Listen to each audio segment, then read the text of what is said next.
Welcome to the Politicrat. I'm Omar Moore. It is Sunday, June the 7th, 2020. So absolutely. So what we're seeing right now is a lot of allies putting themselves in front lines of these protests because we know that there is a problem in the fact that police aren't going to touch white people. And that in itself is a huge problem. The fact that white people have the privilege to stand and protest and not be bothered, but when Black Americans do it, they are bothered and they are tear gassed, they are pepper sprayed. That is a problem in itself. And the fact that we are seeing allies, that's great. It's great that people are getting involved, but this is more than a PR statement. This is more than a retweet. This is more than a post on Instagram. We are no longer allies. We need to be accomplices. It's not only protesting. It's what happens in boardrooms, what happens in city councils, what happens in the legislative process where white people are in power and not doing anything. We're tired of only seeing Black people fight for Black people. It needs to be all people fighting for Black people because those are the people being oppressed by our systems. And we need to dismantle the systems in order to change that. That was Jacqueline LeBain, the co-founder of Freedom Fighters DC. As you heard her talking very clearly about real structural change and an overhaul of the system, a complete dismantling of the system. Jacqueline LeBain is one of the young leaders in this country. And certainly she and her fellow leaders are the leaders of this country in the near future. One of the things that I'm going to be talking about in this episode is taking Black Lives Matter from a chant in these streets and a movement for justice, and also turning that into real structural change and a way forward to completely overhaul and dismantle the system that is in place. I will also be talking about the importance of voting. And in segment 3, I will be talking about how you vote. And we'll be giving you some very important information about voting deadlines depending on which state you live in here in the United States. All of that is coming up right after this.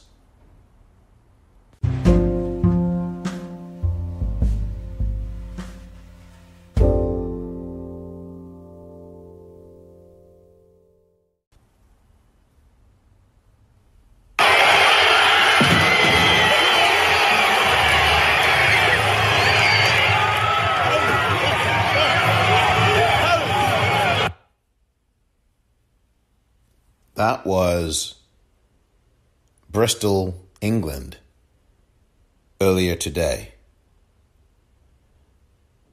The shouting and the commotion was from predominantly white, younger people who were in Bristol and who had just pulled down a statue of a 17th century enslavement trader named Edward Colston. Colston's statue had been up for many, many years in Bristol.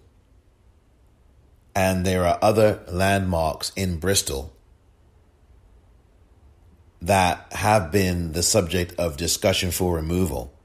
There was a petition in Bristol that had gathered at least 1,100 signatures at last count to have a statue such as the one that I am talking about removed.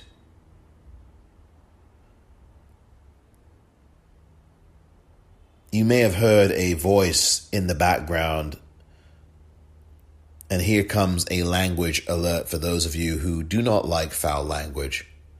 You may have been able to hear that voice of a man. He said, "Oh my fucking gosh." And he wasn't a young man saying that. It was a significantly older man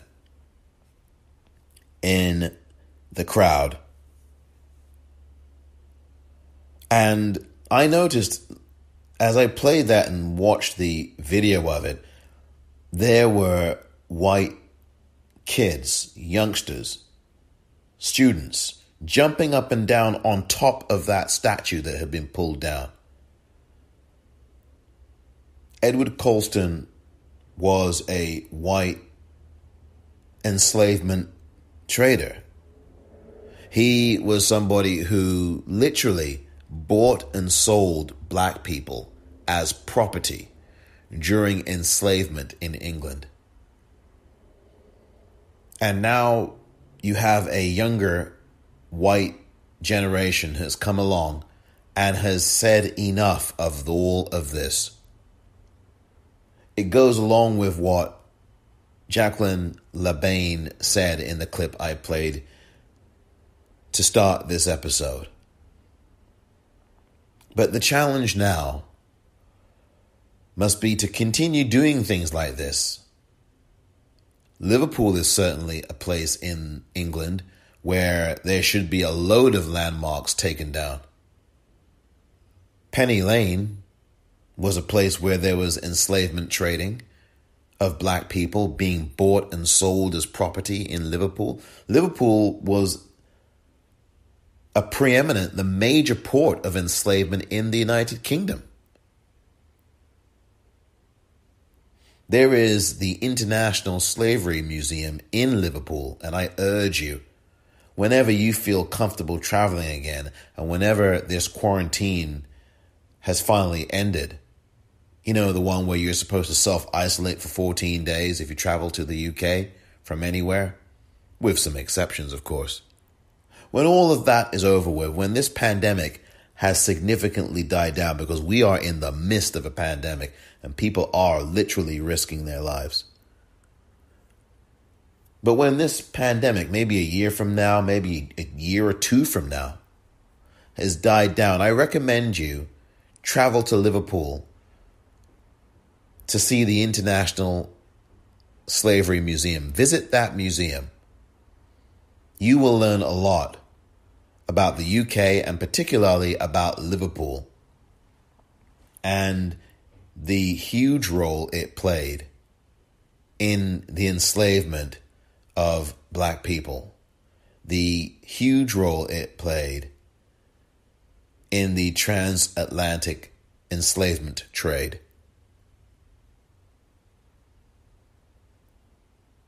Bristol must only be the beginning. There are statues literally all over England and the rest of the United Kingdom, as there are all over this country, that need to be pulled down, that represent symbols of oppression. And we are seeing here in the US, for example, statues being taken down. We've seen the Confederate statues being taken down in many states.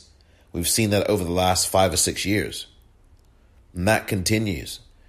This past week, we saw Frank Rizzo, the mayor of Philadelphia back in the late 1960s and early 70s.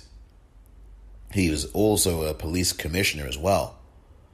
Brutal racist.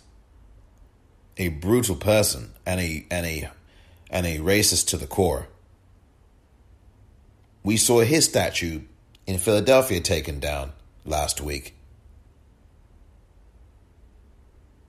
These are all important things, and they are symbolic things. How do we move now from symbolism to real substantive change and a complete systemic overthrow, or rather, an overthrow of the system?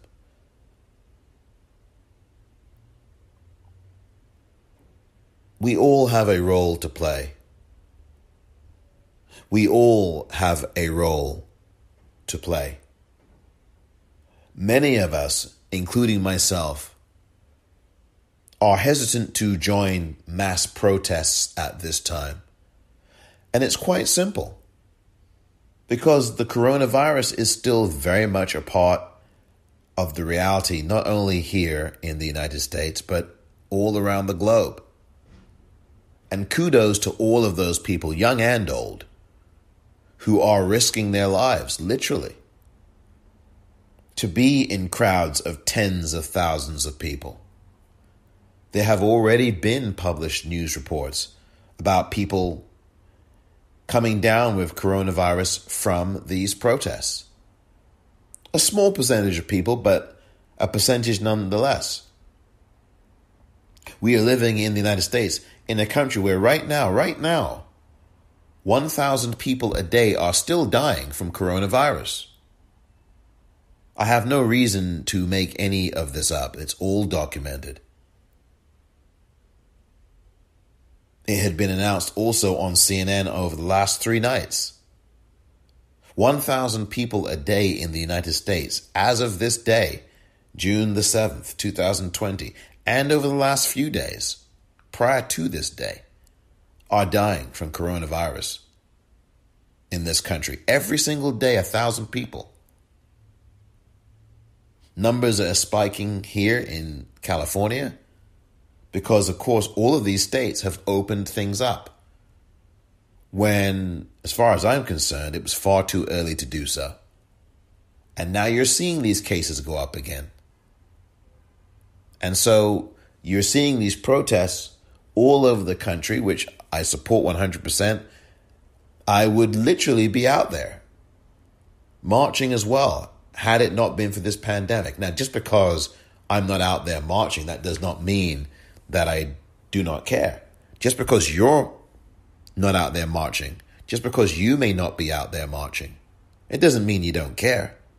If you are vocalizing your support, if you are making phone calls, if you are doing all manner of other things, educating people, then you are invested. And that's what we all should be doing with the time that we have. Many of us still are not going back to work. Some of us may be out of work. Some of us may be staying home to protect ourselves and loved ones. Some of us are working, but the schedules are very different. Some of us just do not want to go back to work right now in this climate. The testing strategy is still unknown because there isn't one coming from the White House. Surprise, surprise. So with all of that backdrop, I want to say thank you to all the brave people who are putting their lives on the line. And I'm not just talking about frontline workers now or nurses. I'm talking about the people in the streets, the tens of thousands of people, the millions of people here in the United States and around the globe who have been protesting. Very important thing to do. But how do we go from the protests, the pulling down the statues, to real substantive change?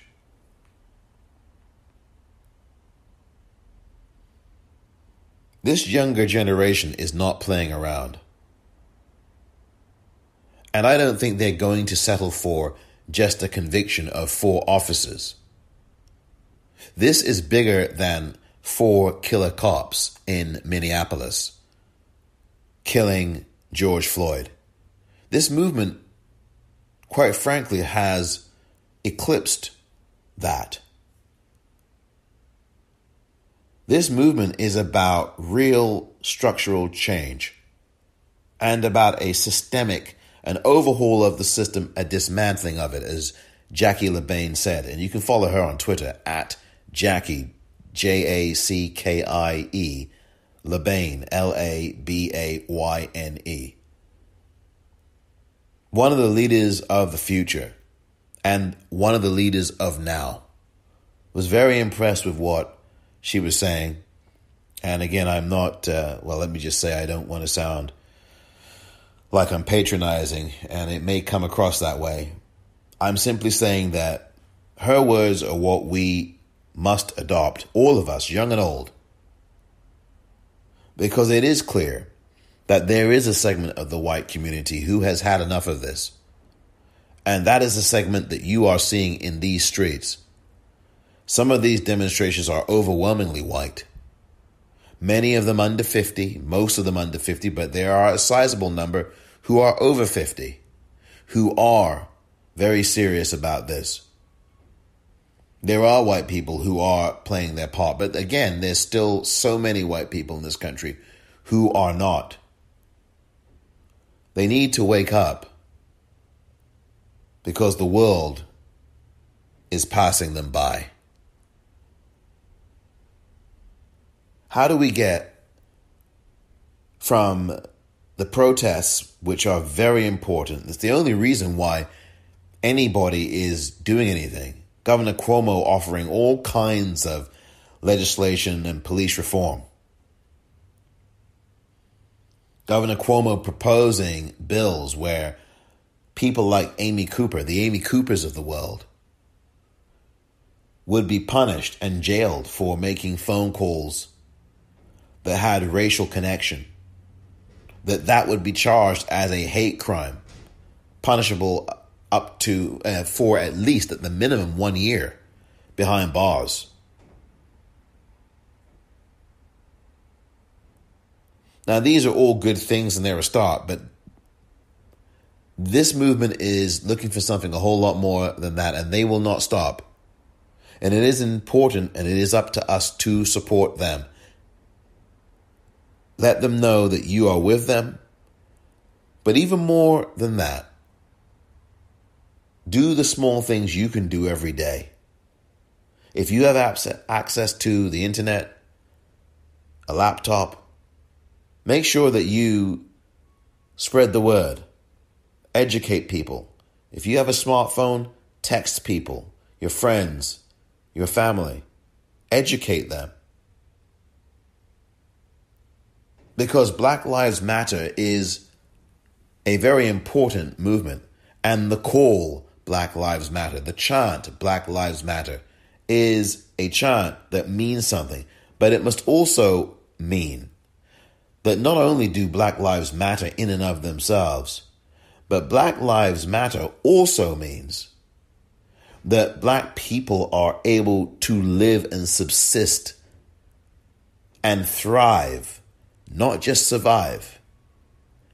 And Black Lives Matter encompasses a real truth and a real reality, which is that if our lives matter as Black people, then you have to, as a government, listen to our demands that Black lives mean sustaining lives, nourishing lives, fruitful lives, prosperous lives. That's what Black Lives Matter also means. That you can't have schools that are substandard. That you can't have textbooks that are out of date. That you can't have businesses that are being redlined and not getting PPP money as a result of this pandemic. That you can't have any more substandard housing. That you must have housing that fits the needs of Black people everywhere who aren't able to afford homes. That segment of the Black community that is unable to afford a home. That you must treat prospective Black home buyers the same way you treat prospective white home buyers. That you must stop following Black people around in stores when they walk in, so that the quality of their life walking into a department store isn't constantly under siege and under threat. And there isn't this constant discomfort walking into a store expecting to be followed, and then in fact you are followed. Black Lives Matter also means that you are seriously considered for a job and you are actually interviewed and hired on your qualifications. Black Lives Matter means that your qualifications should matter as a black person, and that your qualifications, despite being in many cases much better than the white person's qualifications, will lead you to being part of a corporate team or a job that you can be hired for, not thrown away from or turned away from in favor of someone white who has credentials that are far less impressive than yours. That's what Black Lives Matter means.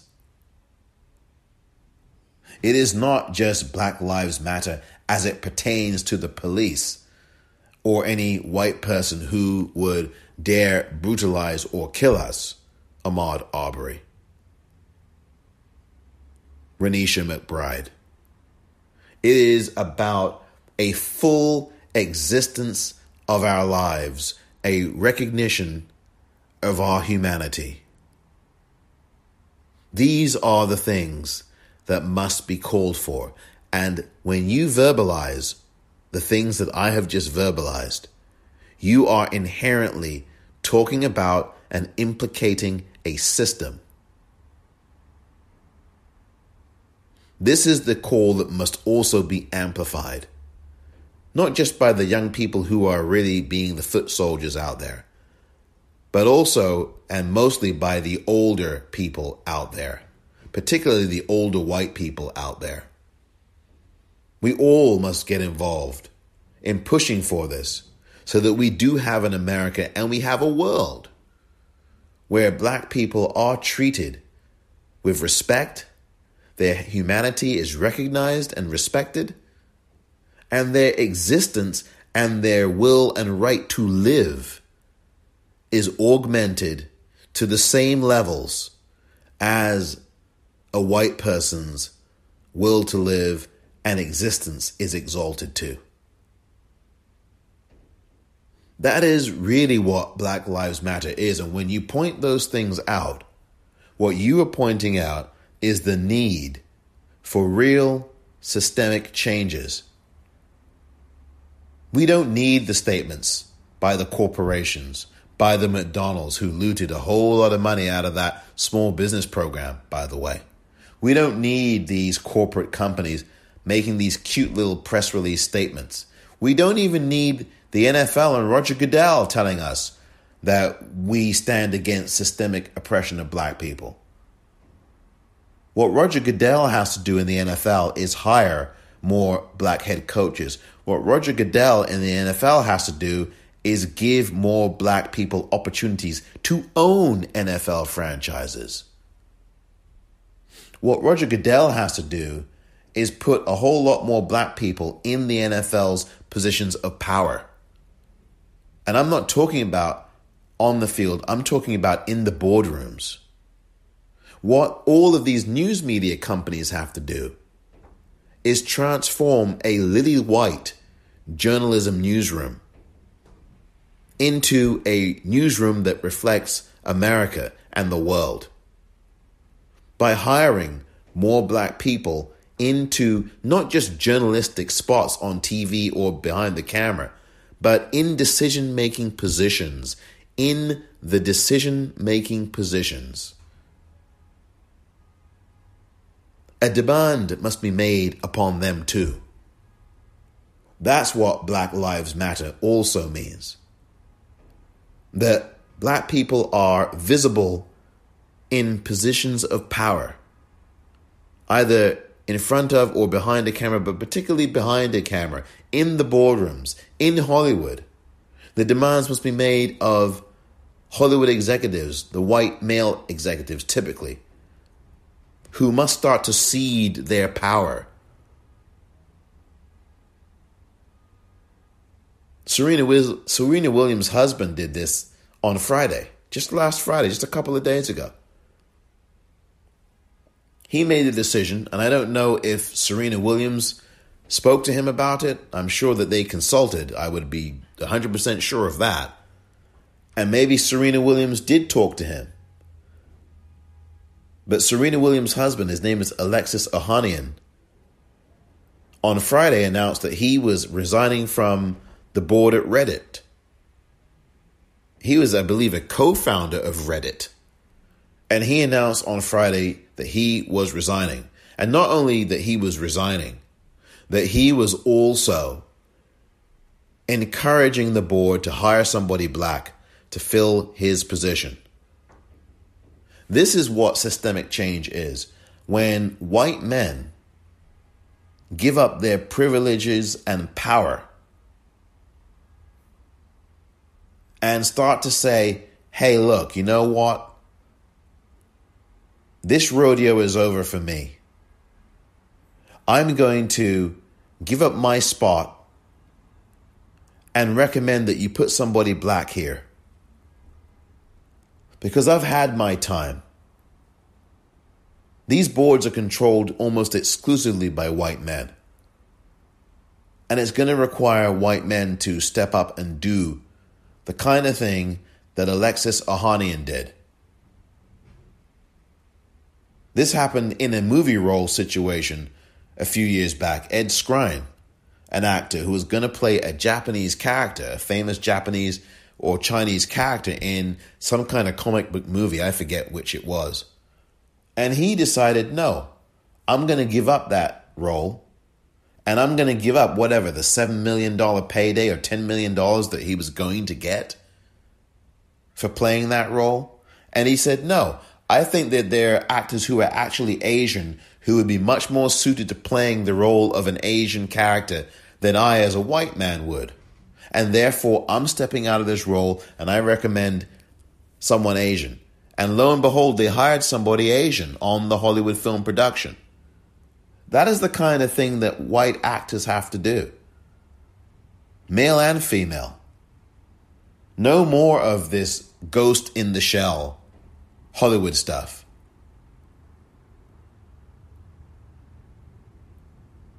This is what I mean when I say Black Lives Matter.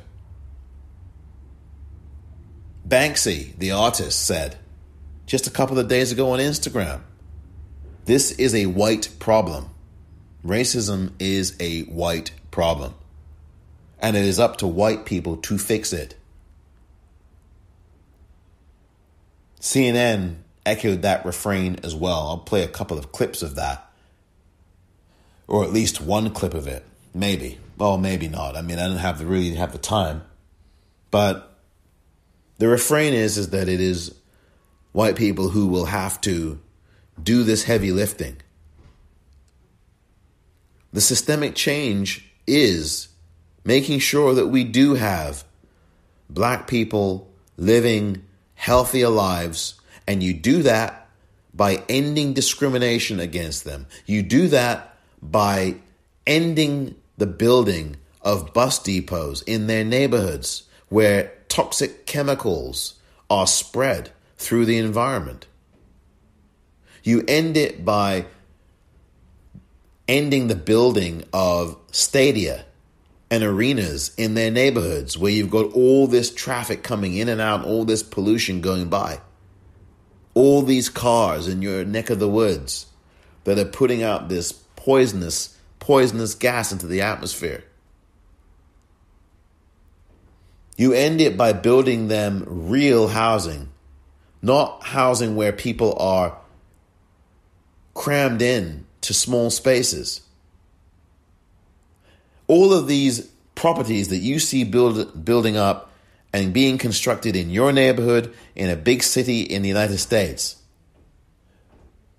those should be places where black people and others who are poor, some black people are poor, not all black people are poor, but some are. Many are, in fact.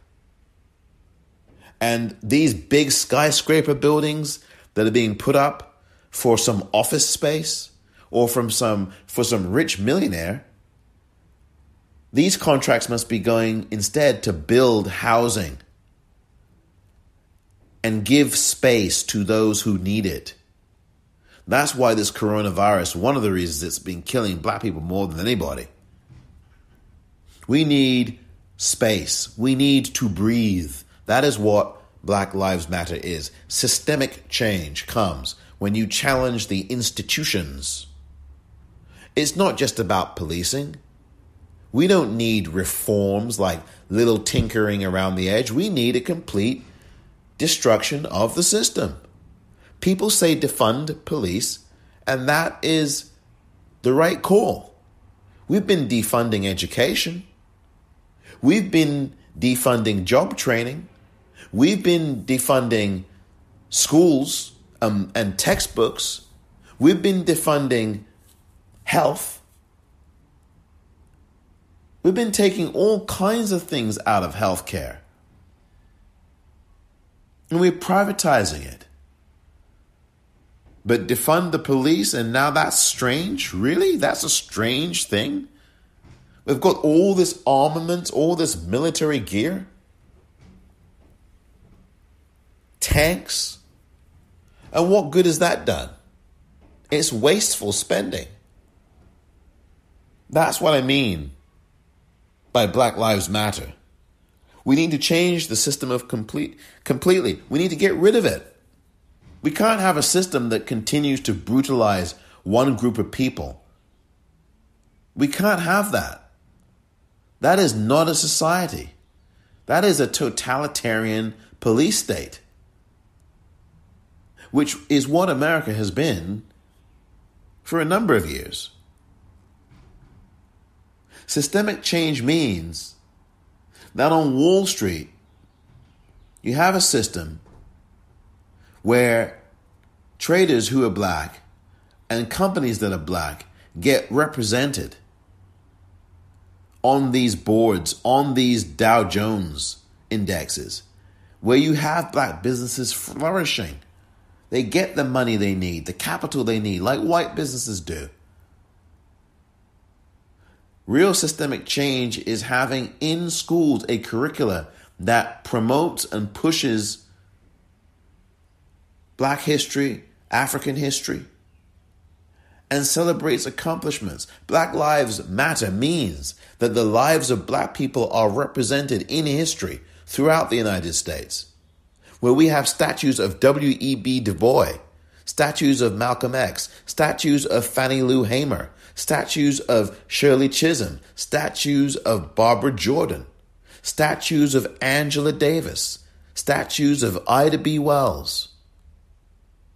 Instead of these Confederate statues of these racist enslavement owners. That's what Black Lives Matter means. A Black Lives Matter call for a system change completely, a dismantling of it, means that we have more black representatives in the state house, that we have black female governors. We've never had one in America. We've never had a black female governor in this country. We came close with Stacey Abrams. She had the vote stolen from her by Brian Kemp in Georgia. You see how that's been working out.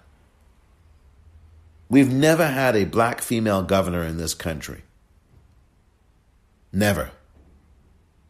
We need systemic overhauls, a dismantling and destruction of the system that's in place now, because this system that's in place now is oppressive. It's the virulent strain of capitalism that has really destroyed this country. That's where this movement has to progress to. And I have some confidence that it will. Because this isn't just about 4 killer cops in Minneapolis. This isn't about 3 killer cops who burst in to the house of Breonna Taylor and murdered her, shooting her 8 times while she slept. This isn't about the National Guard or the police in Louisville, Kentucky, same city where Breonna Taylor was murdered. It isn't just about the cops there that shot David McAtee 18 times last Monday during a protest. This is about completely eradicating violent police. In fact, some have called for it, including D. Ray McKesson, completely abolishing the police. I tell you what, I'm all for abolishing these police. Definitely, I am all for abolishing violent police. That's what I'm for. D. Ray McKesson goes further, and I'm not necessarily disagreeing with him. I think we do need some form of policing, and I recognize that prior to maybe the 16 or 1700s, we didn't really have in fact, I'd say prior to maybe the early 1800s, we didn't have police forces in the United States.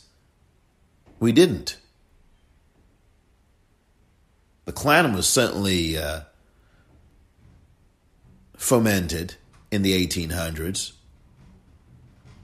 if not before. But we didn't really have policing in this country until the 1800s. And they were born out of the enslavement patrols, which meant hunt down, capture, enforce, control. That's what policing is in the United States. And that has gone into mega overdrive now. Whereas in European countries, in most of those countries, policing is about relationships, managing relationships with the community that you are policing. So it's about helping people. It's not about enforcing and controlling people and dominating people, as the guy in the White House loves to say.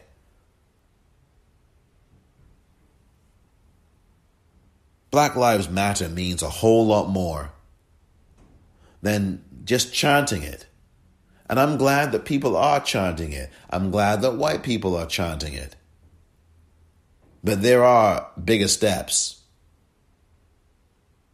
that must be made and demanded. This is going to be a long-haul movement, and we have to support the people who are at the forefront of it, and we need to support the people who are in the middle of it, at the back of it, at the sides of it. And when this virus finally goes away, or at least there's a vaccine, and hopefully that will be available for everybody, we need to get in the movement and move. The only reason you are hearing from Governor Cuomo, the only reason you are hearing from some of these governors now and some of these municipalities now is because of you being in the street. Power concedes nothing without a demand. It never has, and it never will. The words of Frederick Douglass. The only reason why any of this is happening is because of you. This movement is incredibly powerful right now. It is incredibly powerful.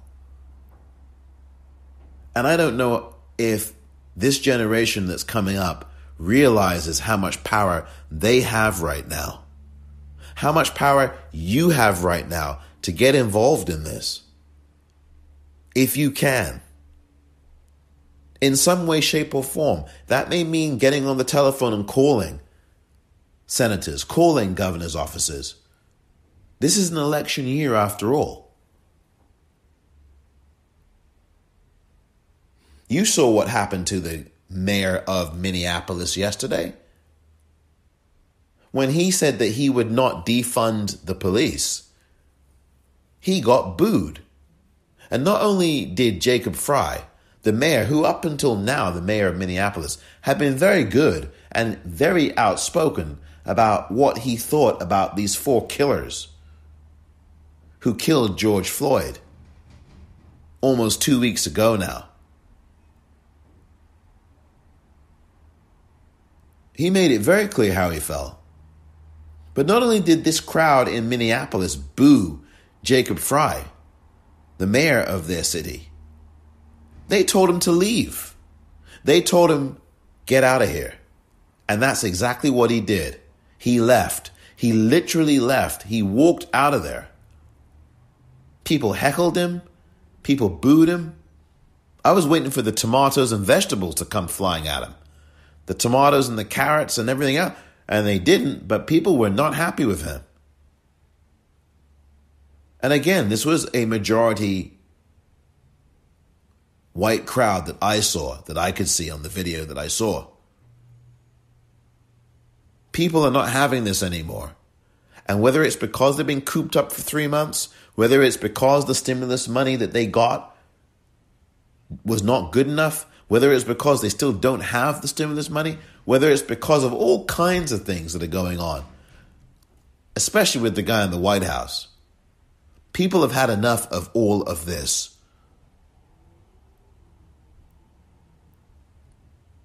Black Lives Matter, by the way, also means that doctors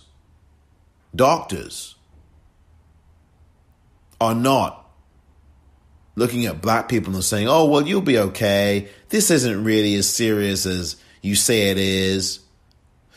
Black Lives Matter demands that we have more black doctors in these positions, in these hospitals, many more black physicians.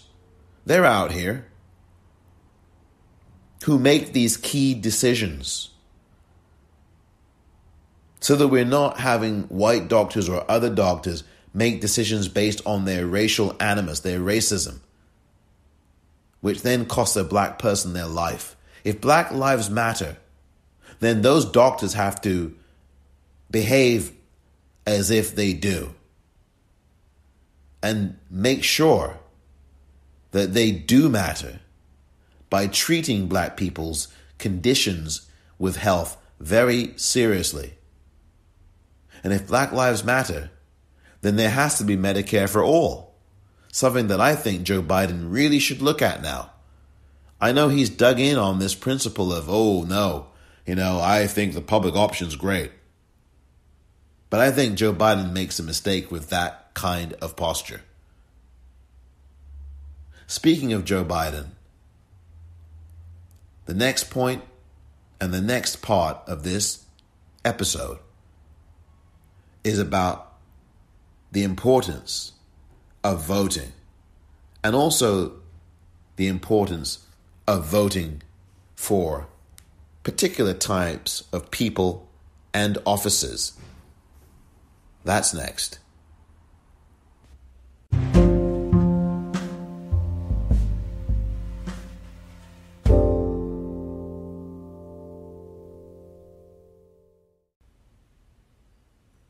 Tens of thousands of protesters taking to the streets this week in opposition to racial injustice and police brutality. What's been your personal reaction to this moment? Do you think that the country is in something of a turning point? We are at turning points. I mean, the Republican Party, the president, thought they were sort of immune. They can go say anything they wanted. And even more troubling, the Congress would just sit there and not in any way resist what the president's doing. And the one word I have to use with respect to what he's been doing for the last several years is a word I would never have used before. I never would have used with any of the 4 presidents I've worked for. He lies. He lies about things. And he gets away with it because people will not hold him accountable. And so while we're watching him, we need to watch our Congress. I watched the senators heading into the chamber the other day after all this broke, with a reporter saying, what do you have to say? What do you have to say? They had nothing to say. They would not react. And so we're not a country of just a president. We have a Congress. We have a Supreme Court. But most of all, we have the people of the United States, the ones who vote him in and the ones who vote him out. I couldn't vote for him in '96, and I certainly cannot in any way support President Trump this year. So, I know you didn't vote for him in 2016. I assume, based on the fact that you approved Joe Biden when Senator Obama picked him to be his running mate in 2008, I assume you're going to be voting for Joe Biden? I'm very close to Joe Biden on a social matter and on a political matter. I've worked with him for 35, 40 years, and he is now the candidate, and I will be voting for him.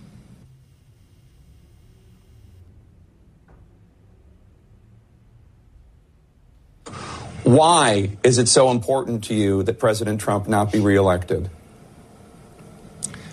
Because I think he has been not an effective president. He lies all the time. He began lying the day of inauguration when we got into an argument about the size of the crowd that was there. People are writing books about his favorite thing of lying, and I don't think that's in our interest. I didn't vote for him in 2006. The situation for 2020, in my mind, in my life, has gotten worse. Every American citizen has to sit down, think it through, and make a decision on their own. Don't listen to everybody out there. Don't read every newspaper. Think it through. Use your common sense and say, is this good for my country? Before you say this is good for me. We have a... Why? That was General Colin Powell. He, of course, was in George Herbert Walker Bush's administration. And he was also in George W. Bush's administration. The second of the Bushes, of course, a war criminal. That must not be forgotten. Colin Powell is the latest Republican to come out against Donald Trump. We have seen this throughout the last couple of weeks now, but particularly these last few days, the war criminal himself, George W. Bush, and you really have to add Colin Powell to that mix as well as a war criminal for what happened in Iraq. Definitely both of them qualify, and definitely both of them are. And they are coming out against Donald Trump. Both of them are. George W. Bush and General Colin Powell. Senator Mitt Romney has gone on record and said that he will not be supporting Donald Trump in 2020 for a second term. He is not supporting him. Senator Lisa Murkowski, another Republican, just like Mitt Romney is.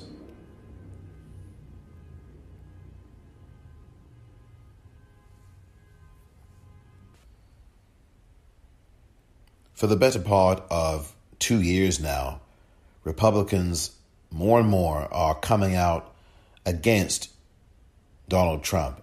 Certainly prominent Republicans are. George Will, the conservative columnist, came out against Donald Trump in 2018, said that he wanted him out of public life, let alone out of the White House.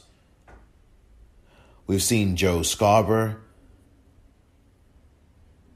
leave the Republican Party, as have a number of other prominent Republicans. We've seen, as you just heard there, General Colin Powell, in very strong terms right there, say that, no, he can't vote for Trump. He didn't vote for him in 2016. I know he misspoke and said 1996, and he misspoke again and said 2006, which was not a presidential election here, by the way. So I don't know. I think Colin Powell has his sixes mixed up. But he has come out clearly, as you heard there, speaking to Jake Tapper on State of the Union today on CNN. He is not voting for Donald Trump. He will be voting for Joe Biden. We, of course, have Steve Schmidt, who was the strategist for McCain's campaign, the chief strategist for John McCain's campaign. And you know how Donald Trump has treated John McCain. You know that well. Saying that, all kinds of things about John McCain, which I'm not going to repeat here. You can just go and search them online. Steve Schmidt, a Republican, who also, dealt with Sarah Palin and all of that mess that went on then. He has come out very strongly against the Republican Party and Donald Trump.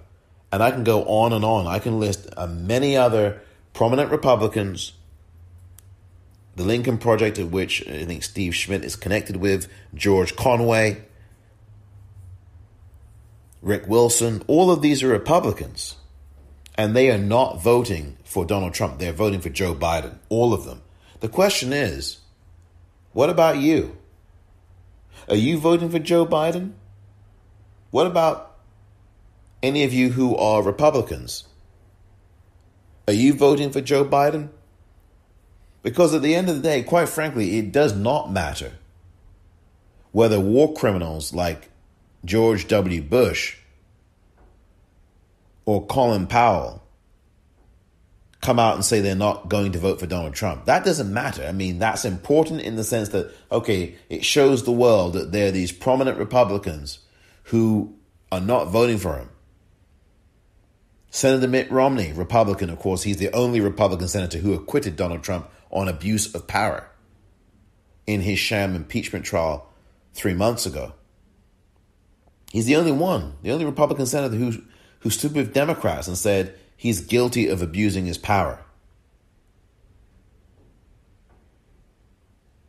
He's not voting for him. Senator Lisa Murkowski, Republican out of Alaska, says she's finding it very difficult to support Donald Trump, which is really another way of saying she's not going to.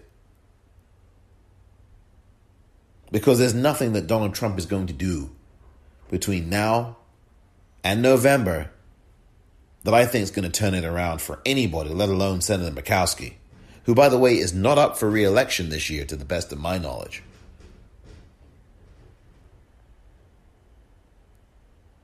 So ultimately, while all of these public pronouncements by these Republicans are, I think, a good thing to hear, and while all of the generals, like General Mattis, who, of course, Jim Mattis, of course, was the the defense secretary under Trump literally just less than 2 years ago. He quit, I think, in February of 2018. That would be more than 2 years ago. Or was it December of 2018? I forget which. But whichever it was, Jim Mattis has come out against him. John Kelly has come out against him. John Kelly was a former chief of staff under Trump. We've had a number of people formerly of his administration who've come out against him. Scaramucci, who lasted all of 10 days, come out against him. We've had Michael Cohen, who of course went to jail and is now under house arrest. The fixer lawyer for Donald Trump for 10 years has come out against him. I played you some of the audio in yesterday's episode about what Michael Cohen had to say about Donald Trump. And of course, a senior Trump administration official who may or may not still be in that administration wrote a book called A Warning from Anonymous. That was the author, Anonymous, who also, of course, as you may remember, wrote the New York Times op-ed piece in September of 2018. All of these people and more have come out against Donald Trump. There's been books, as Colin Powell mentioned, books upon books upon books written about Donald Trump. Omarosa has written a book about Donald Trump. She used to be part of his administration. Bob Woodward's book, Fear.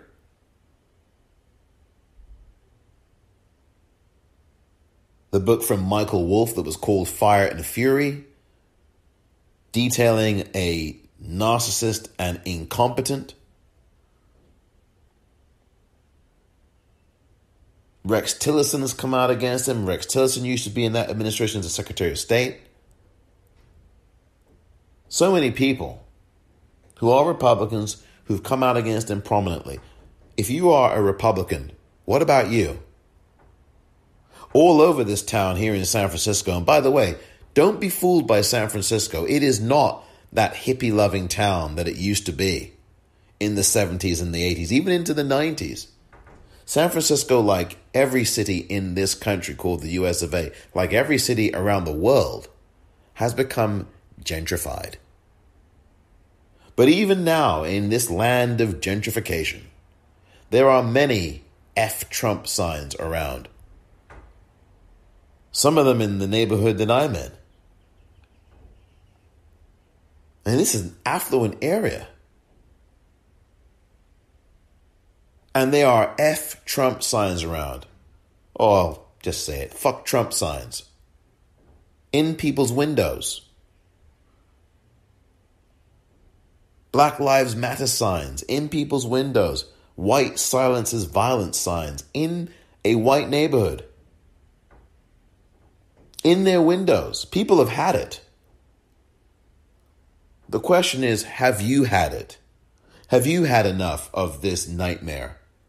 Because maybe some of you are rich enough to say, you know what? I don't care. I'm doing all right. My 401k is fine. My stocks are fine. My portfolio is fine. Hey, he cut my taxes. I only had to pay 4%, 8%, 6%, 10%, 12% tax last year. And if I'm Jeff Bezos, I didn't have to pay any tax last year. In fact, I had a $129 million refund. Is that where you are? And if you are there, is it because you had a $129 million tax refund from the federal government? Or is it because you just don't want to see those people over there benefiting from a Joe Biden administration? That would just make you so angry because it's all about you. And as long as you have and the person below you doesn't, that's what you will settle for.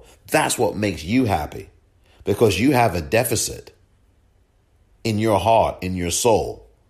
And rather than confront the failures that the guy in the White House has clearly perpetuated and the fact that he is a failure, rather than deal with that and confront that head on, you would rather look elsewhere. You would rather look at the person sleeping on the street who has been put there as a result of decades of neglect of the every person and decades of sucking up to the richest 1% in the country. You don't want to look up at them. You want to look down at the person who's on the street, criticizing them for being homeless, while you're not criticizing the policies that help make them homeless. Because you feel superior. Is that where we're going? Is that how some of you feel? Do you know people who feel that way? If you do not feel that way, do you actually know of people who look down on the homeless? People who say, well, you know, I got a big refund last year, and this guy happens to be in the White House. Heck, his name's on a stimulus check. As if that is his money. It is not his money. It is our money. So unless you are someone a la Jeff Bezos, unless you are someone a la Kelly Loeffler, a la the senator from Alaska, Inhofe. Actually, he's not from Alaska. I think he's from Oklahoma. James Inhofe, who made a killing. Unless you are Jeff Bezos, who's made all this money, a trillionaire, you really don't have much business voting for Donald Trump. I mean, I can sit here for the next hour and list all the things that Donald Trump has done to destroy this country. From Charlottesville to what he did in Helsinki, to how he criticized American cities like Baltimore, to his travel ban on Muslims. I mean, I can go on and on and on to this latest destructive stunt, posing for a photo op while tear-gassing non-violent protesters, including tear-gassing one of the church officials of the very church he stood in front of. That didn't get very much press, certainly not on cable news here in the U.S.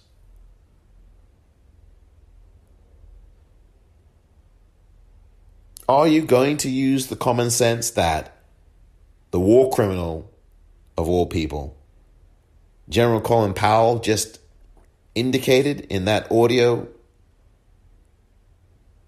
on his appearance with Jake Tapper? Are you going to use the common sense? Are you going to go beyond your nose and look at the entire country, not just at yourself? Are you going to rise from selfishness.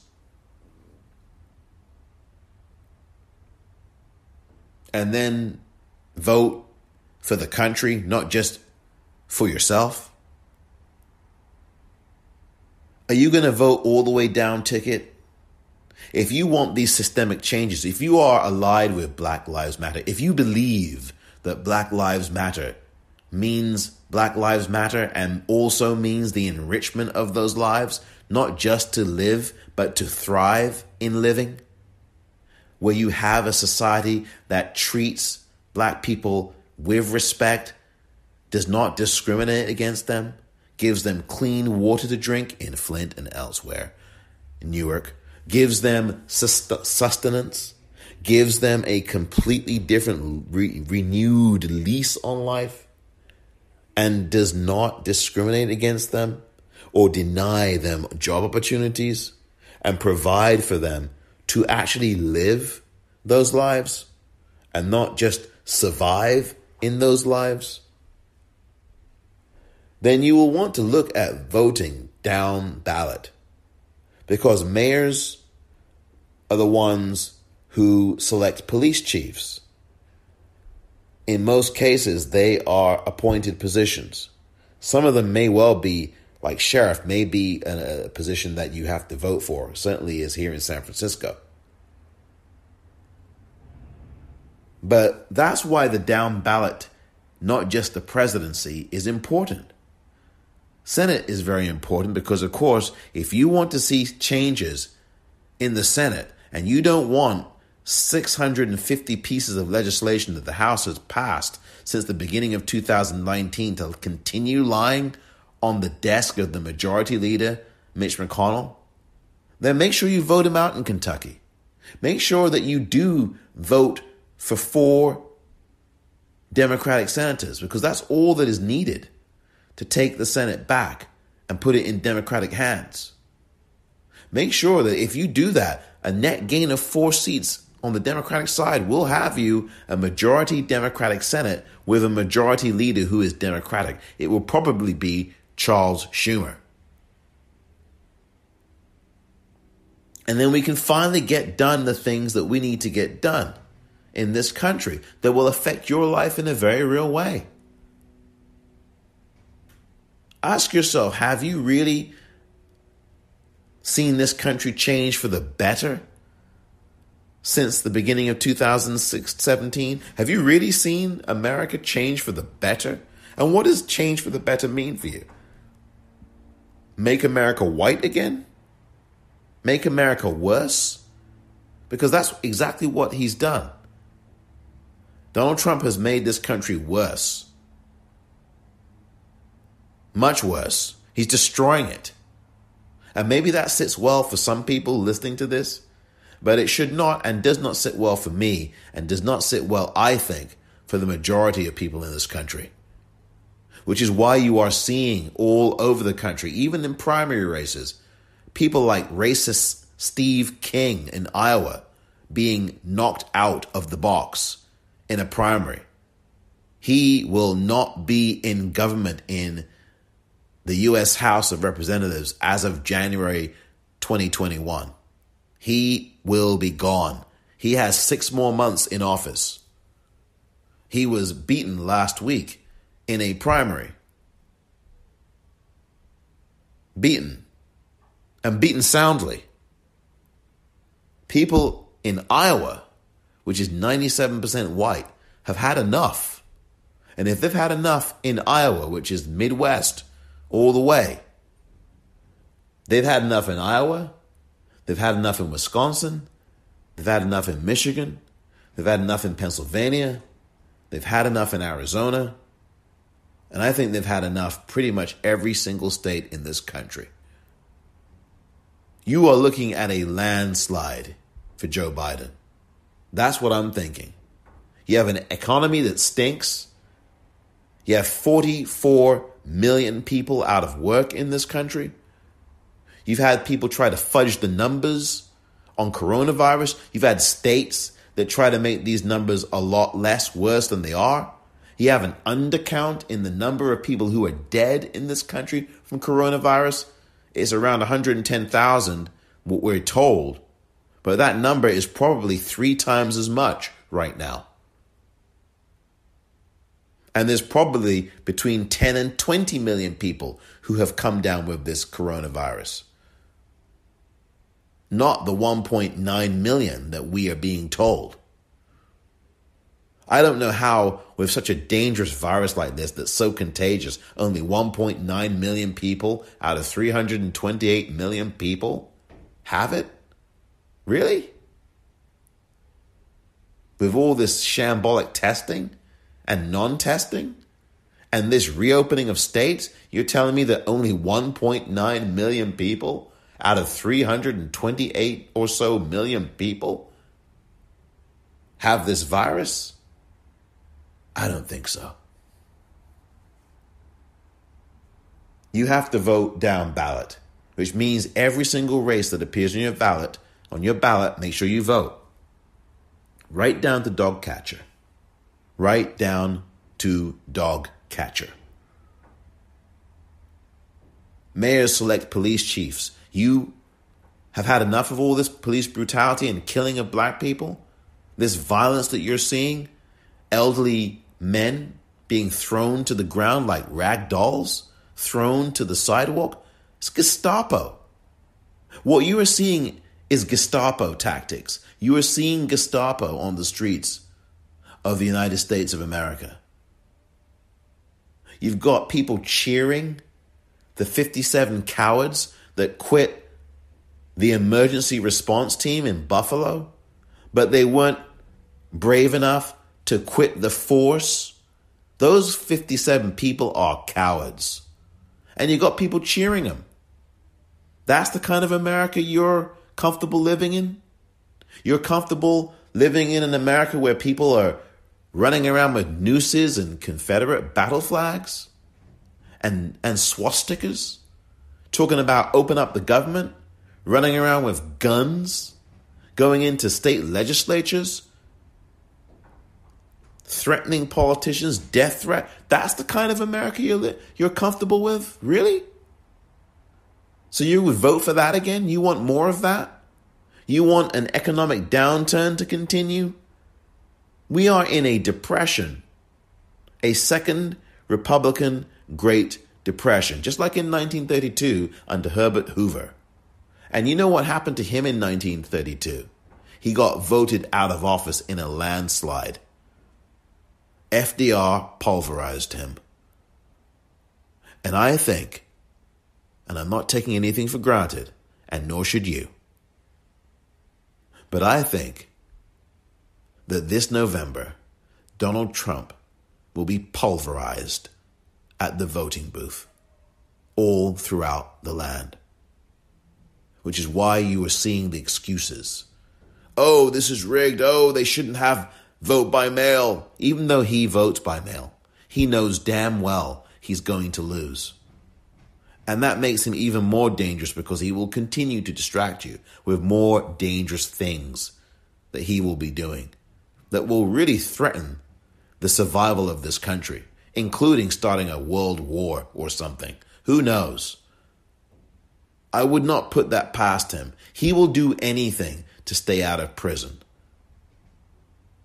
You can see that someone who would tear gas peaceful protesters just so he can have a photo op in front of a church, if he's willing to send in the military and these DC Park police to do that, to make himself look good, in quotes, what do you think he's willing to do in order to prevent himself from having to leave the White House in January 2021?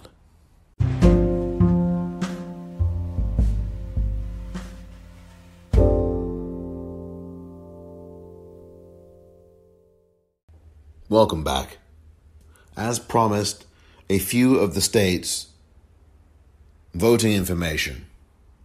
You will need this information, and I will be doing this for the next few episodes because it's important. We are in June, and there are still a number of primary contests that are being had Joe Biden, and I should have mentioned this in the last segment, on Friday night, late Friday night, officially clinched enough delegates for the Democratic presidential nomination. He had had a victory in Guam, and that victory that he had in Guam, G-U-A-M, Guam, was enough to put him over the top. He met the threshold of 1,991 delegates. May have been 1,992. Nonetheless, because he has crossed that threshold, he is now the Democratic presidential nominee. Take the word presumptive away from that title. It will all be fully official during the convention in August. It's still an open question as to whether that convention will be held virtually, whether it will be held with a very limited audience in an actual physical space in Milwaukee, Wisconsin, or whether it will be done online, whatever that might be. Still a couple of months away from that. The vice presidential pick will be announced also in August. So now that Joe Biden is indeed the Democratic presidential nominee, he's the only one who will be on the ballot. I mean, he's going to be the only one. I mean, there may be some states where you'll have opportunities to write people in, but here's the thing. Joe Biden is going to be the person challenging Donald Trump this November. That is a fact. That will happen. To those of you who are Bernie Sanders supporters, and I am one of them, I'm going to be voting for Joe Biden this November. To those of you who are Bernie Sanders supporters, however, who are still saying things like, well, you know what? Joe Biden's not good enough. This is with a dictator running around the White House, mind you. But for those people out there and those who may be listening to this, who are Bernie Sanders supporters, who are still, some of you maybe, still thinking, Biden, I can't. Consider that Donald Trump has done so much damage to this country. You've got to realistically look at that. We cannot have 4 more years of Donald Trump in the White House. You will see swastikas all over this country. I'm not joking. I'm not fear-mongering. You may think I am. But that is what you're going to see. It will be ubiquitous. As far as I'm concerned, we're already there.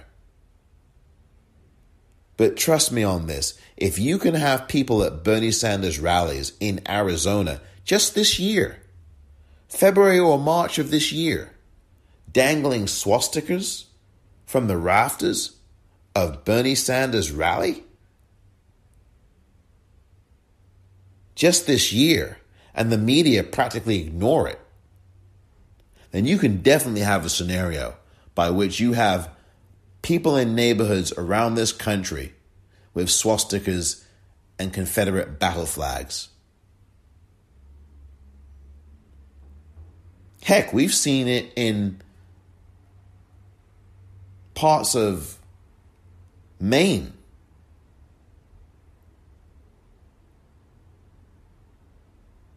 We saw that in Maine and in Buffalo. Confederate battle flags. The flag of slavery, of enslavement, of racism, of violence, of hatred.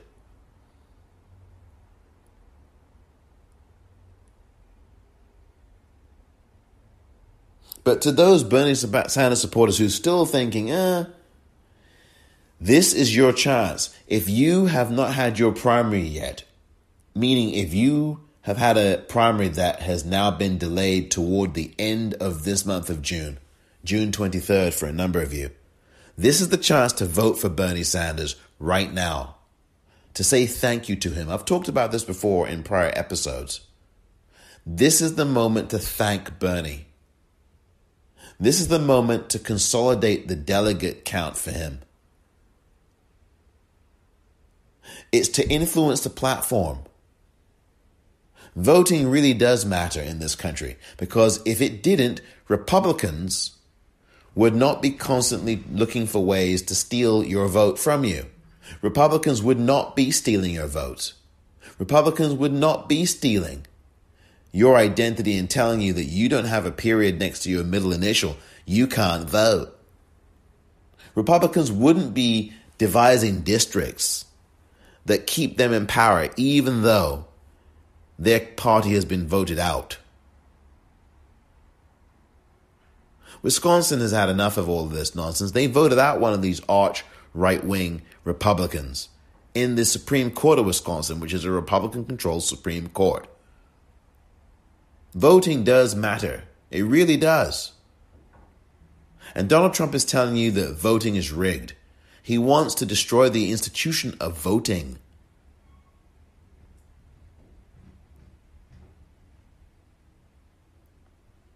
He doesn't care that you know he's lying. He knows that what he says can be demonstrably proven as a lie. Stuff that he says he lies about it right in front of you. And then 2 seconds later says that he didn't say what he just said. Lies about that.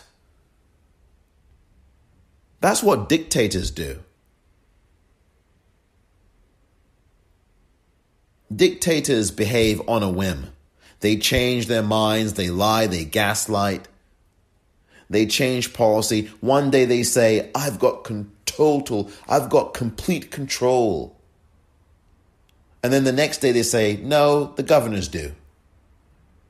My authority is total. It's total.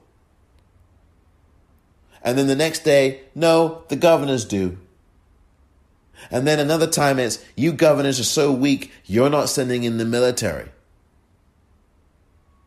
And then another day it's, oh, well, law and order, law and order.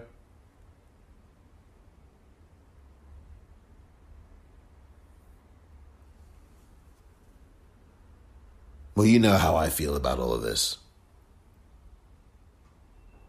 For those Bernie Sanders supporters who are yet to vote in their primary, please, if you're going to vote for Bernie, this is the time to do it.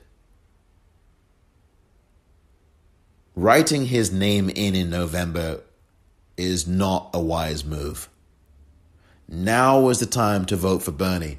Consolidate his delegates so that he has a strong foothold on this Democratic Party's platform. Please, it makes the best sense in the world. Vote for Bernie in the primary, vote for Joe Biden in November. It really is that simple. Alabama, you have a very interesting look here at what you've got to be doing. Your deadline to register, you've got a primary coming up on July the 14th. And the deadline for that, to register to vote for it, is Monday, June the 29th. So that is 3 Mondays from tomorrow. 3 Mondays from tomorrow. June the 29th. That's your voter registration deadline for your primary runoff election, which is going to be held on July the 14th. This information is available, by the way, at rockthevote.org. And I will be going state by state. I'll be doing a couple of states today and telling you about some of what they need to do, those residents, so that you are aware of what you need to do. There is no election day registration in Alabama, so make sure you do submit your voter registration before the deadline. In this case, for this particular primary runoff election, the deadline to vote for it, and the election will be held on July 14th for the primary. The deadline to vote is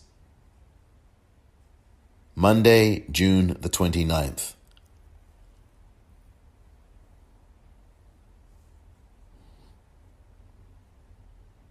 By the way, if you will be turning 18 by the next election, you can pre-register to vote in Alabama, and you can get more details on that from the Alabama Secretary of State or your county Secretary of State, or rather County Board of Elections, rather.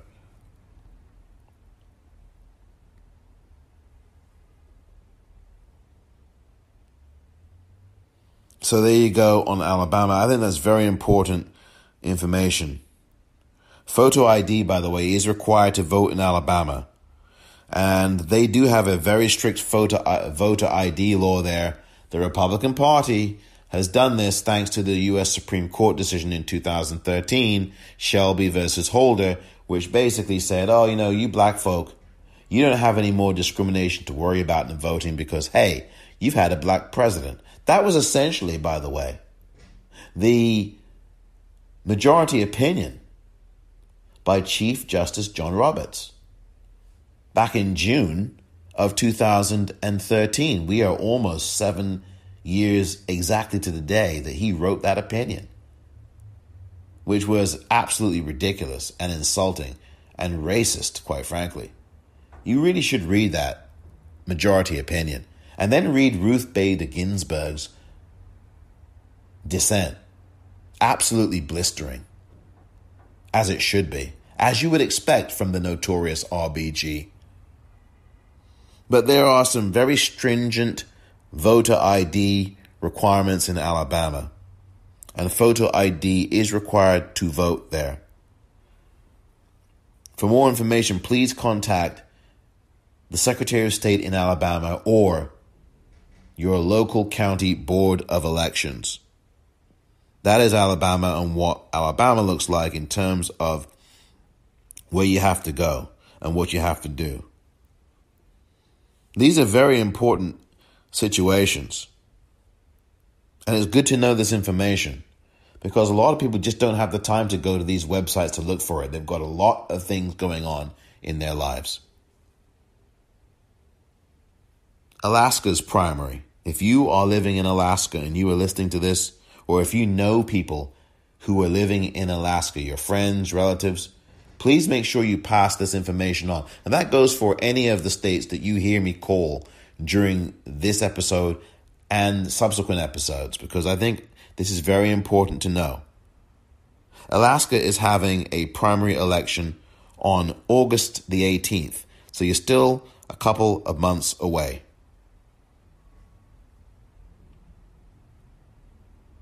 The voter registration deadline in Alaska for this particular primary in August is on July the 19th. If you're doing it online, that's a Sunday.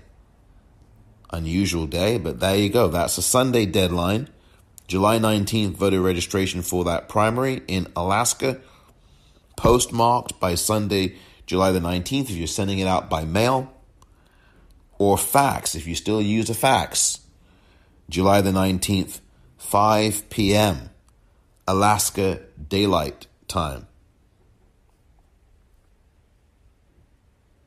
You have until August the 17th to request an absentee ballot if you're doing it online or a fax ballot.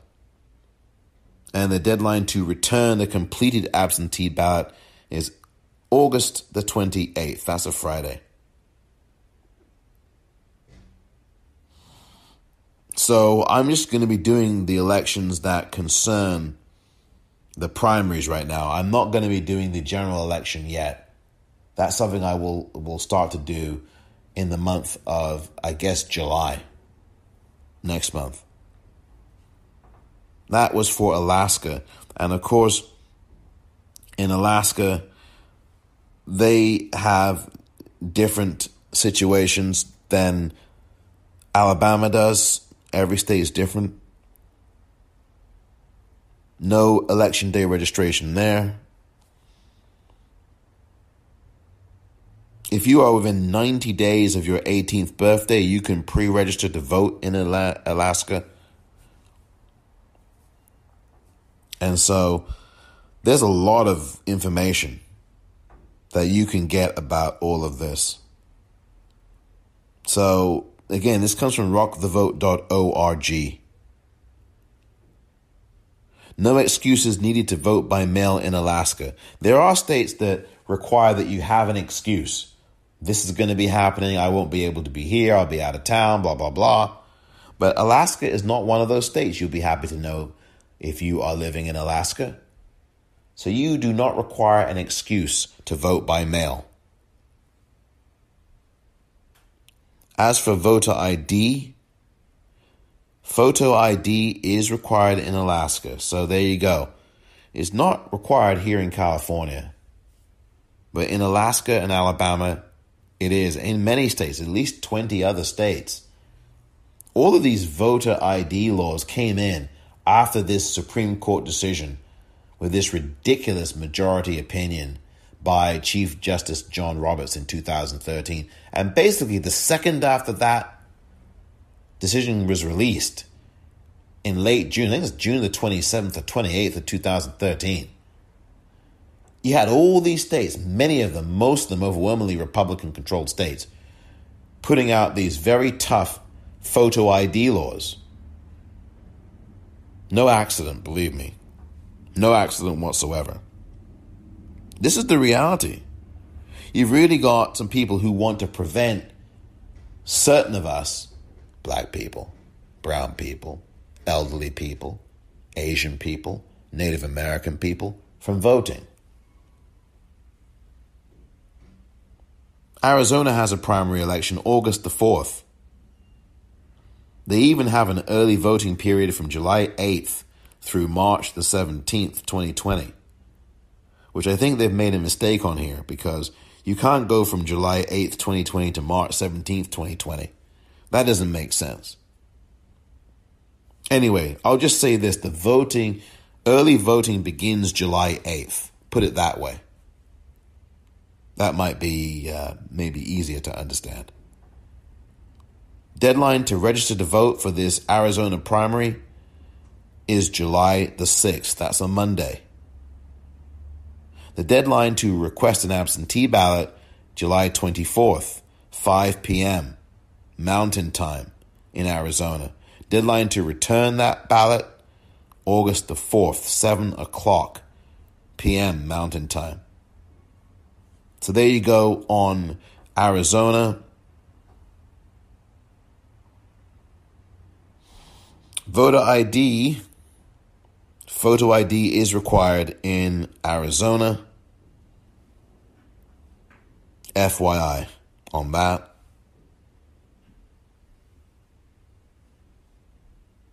And you can also pre-register to vote in Arizona if you will turn 18 by the next election. Again, all information here is coming from rockthevote.org. You can check this out. And you can also search your county board of elections or the Secretary of State for the state that you live in, and you can get more information. That is Arizona. Primary election, August the 4th. Voter registration deadline, July the 6th. That's literally a month from now, just under a month from now. Keeping you informed there. And I'm going to do Arkansas, the last of the A states. Arkansas. Now, Arkansas, as far as Arkansas is concerned, they do not have a primary election now because they've just had one. They had one a few weeks or months ago. So they do not have a primary coming up. But they do have an early voting period for the November 3rd general election. And the early voting period is from October 19th to November 2nd. And the voter registration deadline is postmarked by October 6th. And the same thing for the in-person voter registration deadline. And that's where I'll leave it, because I said I would deal with the general election coming up next month, and I will. But I just wanted to just mention Arkansas there. Their primary has already passed. I want to thank you so much for listening to this edition of The Politicrat. And by the way, T-shirts are available, and will be available rather soon, for The Politicrat. Brand new T-shirts are going to be on sale soon. More details about that in the coming days. I have posted a photo of the front and back of one T-shirt that will certainly be going on sale very shortly. So if you are interested, please let me know. Communicate with me. Tweet me at the Popcorn Reel. That's the Popcorn REEL on Twitter. And I will also have additional information and how you can get in touch if you are interested in purchasing one of these T-shirts. I think you might like the T-shirt. Let me know. It is posted on my Twitter page on June the 7th. That is when I tweeted out a photograph front and back of this T-shirt. I think you're going to like it. I hope you will. And again, I hope you appreciated the information. Thank you very much for listening to this edition of The Politicrat. I'm Omar Moore.